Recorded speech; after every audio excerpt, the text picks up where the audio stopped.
3 Days to Kill. It's the new film from McG. Is it worth your time? Let's find out.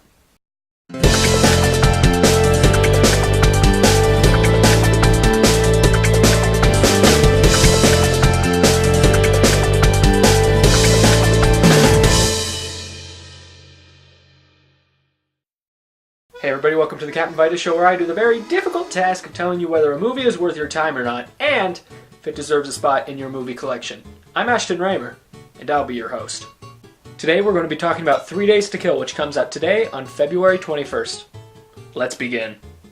So 3 Days to Kill tells the story of Ethan Renner, who's this secret agent who's trying to reconnect with his family after he learns that he's dying of a form of brain cancer that will have him dead in the matter of months. Then he meets Vivi DeLay, a young lady who's also a secret agent, who offers him an experimental drug that he can use that could possibly save his life, on the one condition that he does one more job for the agency. Now, if I was given the task to describe this movie in one word, that word would be meh. You know, the movie is far from perfect, but I really don't think it deserves the 5.7 it's getting on IMDb as of me recording this. I mean, is it the best spy movie ever? No, not even a little. But I'm not going to sit here and pretend I didn't have a little bit of fun with it. And I think the biggest reason I'm saying that is because of Kevin Costner. I just love Kevin Costner as a secret agent. I mean, we got him as a secret agent in Jack Ryan last month. He was the best part of that movie. And once again, he does a very good job in this one. He's a very good secret agent. He's no James Bond, but he gets the job done. It's not until this estranged father subplot comes into the play where I start to lose my interest. And I really felt like this movie focused way too much on that. Like when he's playing the secret agent in this movie, those scenes are fun, they're exciting, he's killing people, cars are blowing up, and Ashton's in the audience having a good time.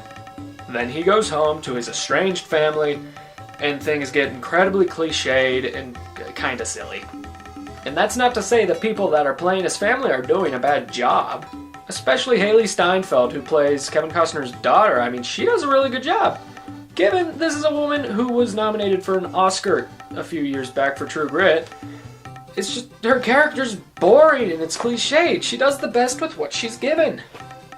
I feel like this huge family subplot, in the end, just dragged this movie down. But when we do have Kevin Costner running around doing secret agent things, those scenes always have my attention. Because it's always exciting, it's always fun, it's fun to see what he'll do next.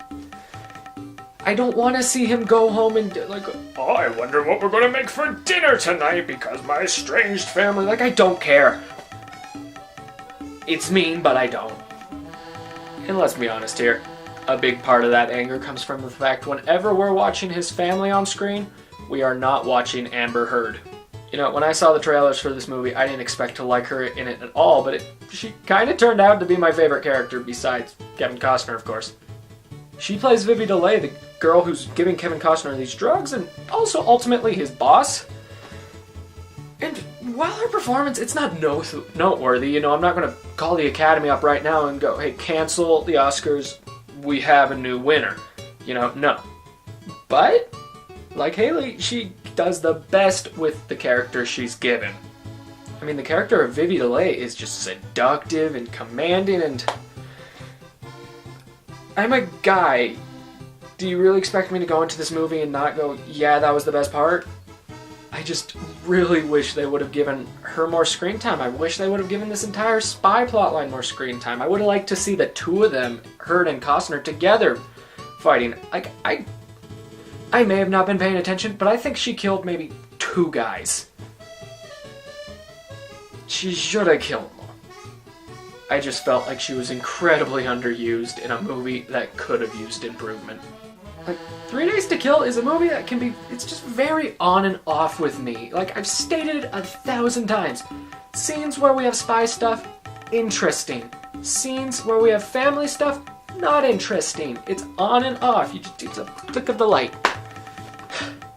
It's also worth saying that the ending of this movie is completely anticlimactic. It is honestly kind of disappointing. If I had to describe it in one word, that word would be convenient. So in the end, I would say 3 Days to Kill is worth your time eventually. You don't need to jump up from your computer now, run to the theater and see this. In fact, I think you would even be better waiting till it's free on Netflix. It's fun, but it's not fun enough for your $10.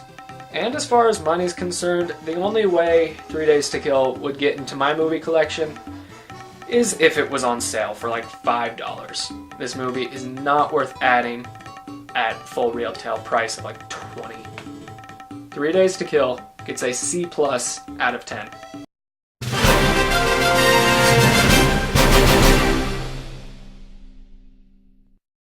Hey everybody, thank you so much for watching my video review for 3 Days to Kill. It means a lot. And hey, if you like what you saw, you want to see my pretty mug a little more, you can click that subscribe button down there, watch some of my other videos, or you can follow me on Twitter to stay up to date on when they come out. And as far as updates go, I have apologies to make, because yesterday I released my first anime review, and in the end of it I stated that I would have another video up later that night. That didn't happen, and that's because it's my first top 10 video, and I recorded about an hour and 30 minutes of footage for a video that's supposed to be 10 minutes. So I did not have time to go through it with that one and then this one that I just did. So yeah, other than that, I'd say don't keep your hopes up on even seeing that till the end of the week, because I have the Oscars showcase the first day of that tomorrow, so I'll be at AMC all day. And then Sunday, I'm going to try and get my Pompeii review out if I'm not too exhausted from the showcase. And then I'd say maybe on Monday, you can expect that top 10 coming out. I'm really excited for it. It's my most anticipated movies of the year. I know you're supposed to make those in January or beforehand, but I wasn't a movie critic in January, so I did it now, and it's a good list. I liked it. So, look forward to that. Check back next week. I'll have my review for Wind Rises, because I know for a fact it's coming out next week, and Son of God if I have the time, so yeah. Hey, stay classy. I'm sitting on a pillow so I get stuck.